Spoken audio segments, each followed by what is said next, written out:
Hi, my name is Shirley, and I'm a 31-year-old office worker.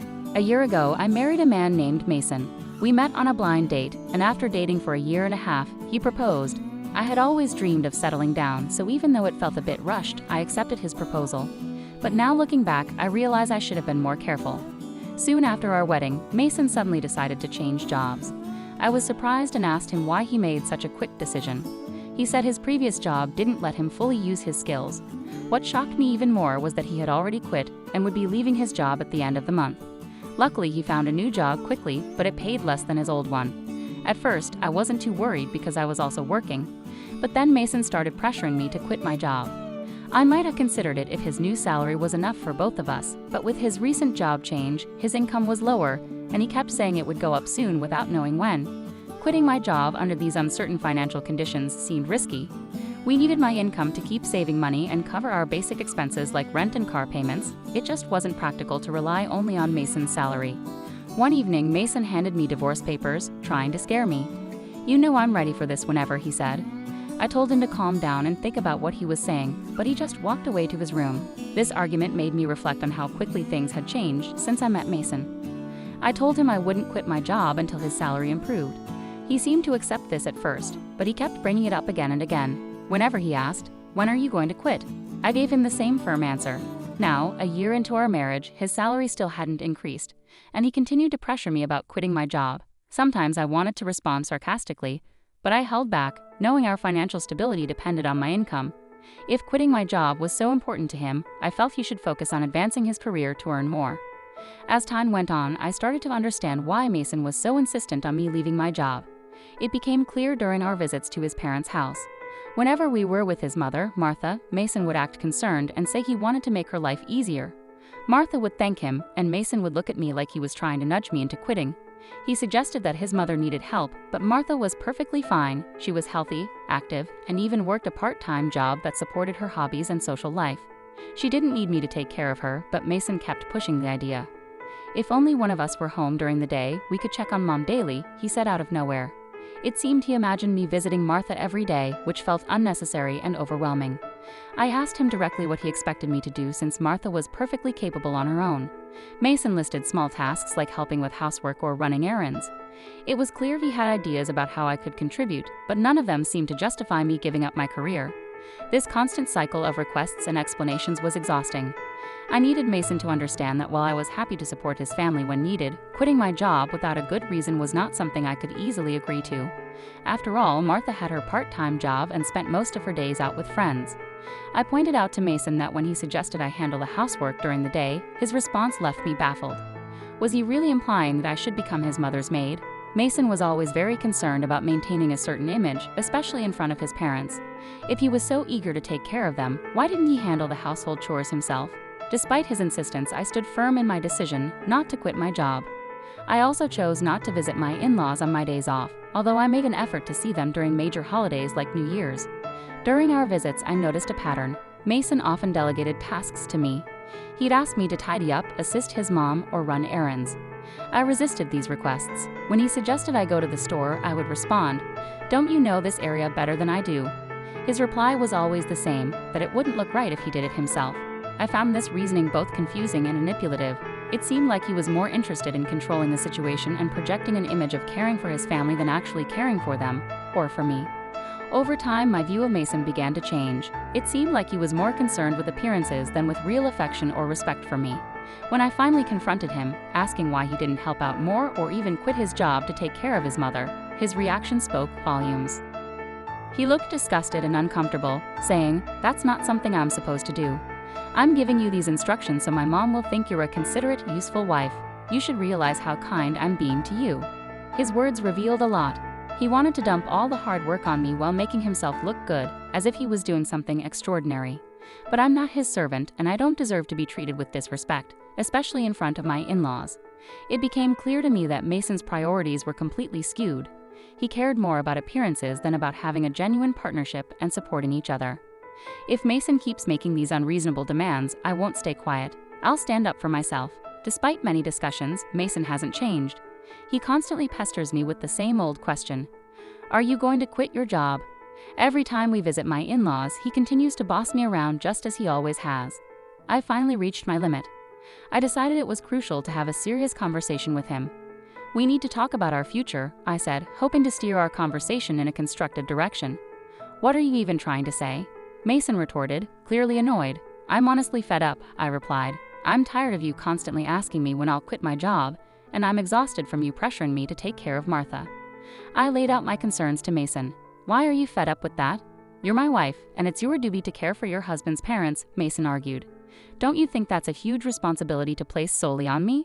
Shouldn't you, as their biological child, be responsible for helping with the housework and taking care of your parents in the first place?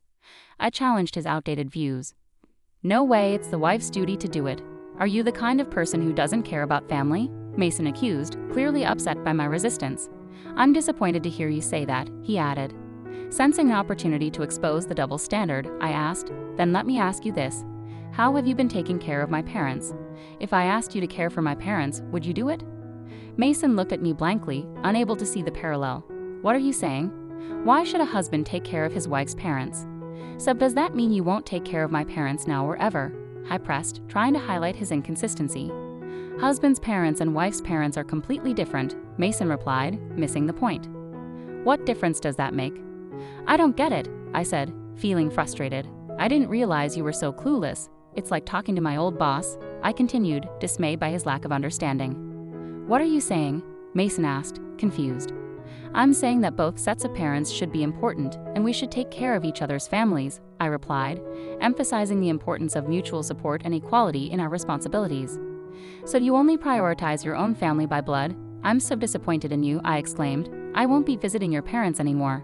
Why would you do that? Enough is enough. I'm the one who wants you to stop this nonsense, I retorted. No way. How dare you talk back like that? My mom is right. Mason shot back, his temper flaring. Mom was talking about you. She said you're a badly behaved wife. That's why she gave me this. Mason pulled out a piece of paper from his bag. It was divorce papers. What? You already had divorce papers ready? I was shocked, but Mason seemed oddly proud. See? I scared you, didn't I? I'm prepared for this anytime, so think about what you just said, Mason declared smugly before storming off to his room. Unbelievable. Why is Mason so selfish? That look of triumph on his face. It's clear the divorce papers are just a threat to make me obey him. The fact that Martha was involved made me even more suspicious.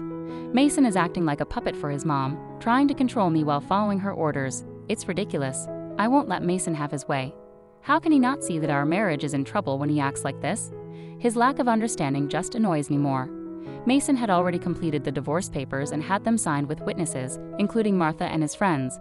This meant I could sign and file them whenever I chose.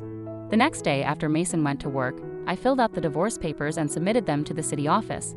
As a precaution, I also filed a notice of non-acceptance of the marriage certificate. I called my parents and explained the situation, knowing Mason might try to file the marriage certificate on his own. When my parents learned that I had prepared the divorce papers, they were initially shocked but fully supported my decision. Outraged by Mason's behavior, they immediately offered to help me move my belongings. Taking leave from work, I had my parents come over, and we relocated all my things to their house while Mason was away. I decided to stay with my parents for a while. It was the first time in a long time that I felt truly comfortable and at ease in their home. Reflecting on my marriage, it became clear that Mason never contributed his fair share to our household chores. I was the one cooking dinner after long work days and handling all the cleaning and laundry on my days off. On top of that, he expected me to also care for his parents, which was just not feasible. That evening, Mason called me, probably just back from work. Hello? Hey, where are you right now? I told Mason, I'm at my parents' house. He sounded surprised and annoyed. Why would you go back there without my permission? Where's all your stuff? Don't tell me you were staying the night, he questioned, not realizing the seriousness of the situation. He seemed to think I was just staying over, not that I had moved out for good.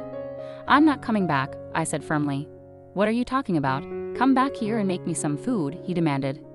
Make it yourself, I replied before ending the call.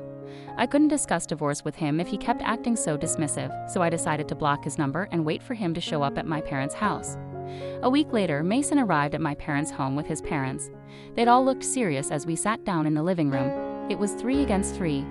How could you leave without my permission? Mason demanded, his voice full of disbelief and accusation. You were treating me like a housekeeper, Mason. All I ever asked was that you take care of your family responsibilities, I said, standing my ground. That's not true. What kind of wife am I if I don't take care of Mason? Martha, his mom, gave me a fierce glare. My father started to get angry, but I quickly spoke up. Mason told me to quit my job and take care of Martha, claiming it was my duty as his wife. Yet when it comes to my own family, he expects me to handle everything alone. Ultimately, Mason wants obedience and uses me to care for his parents while taking credit for it. That's why he prioritizes his parents over mine. Martha continued to glare, but Mason's father, Liam, looked confused, as if he hadn't known about this. "Let me clear the air," Mason said, suddenly blaming the idea of divorce on his mother.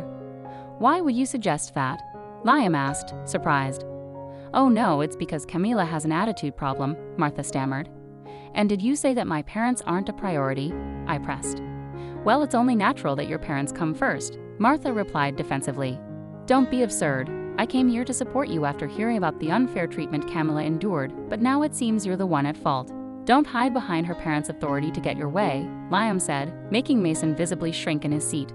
Liam then apologized to me and my parents. "I'm truly sorry for the trouble caused by my foolish son. I will have a serious talk with him." "Liam, you're not to blame, so please don't apologize," I replied.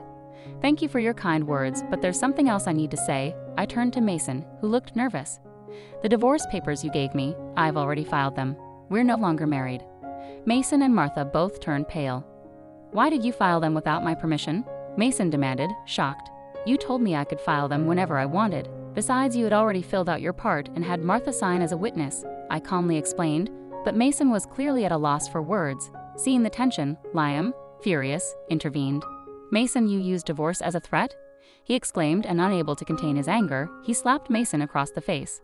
Martha, witnessing this, was visibly shaken. Liam turned to me and apologized sincerely. "I apologize deeply that you had to witness this. You have every right to divorce this fool.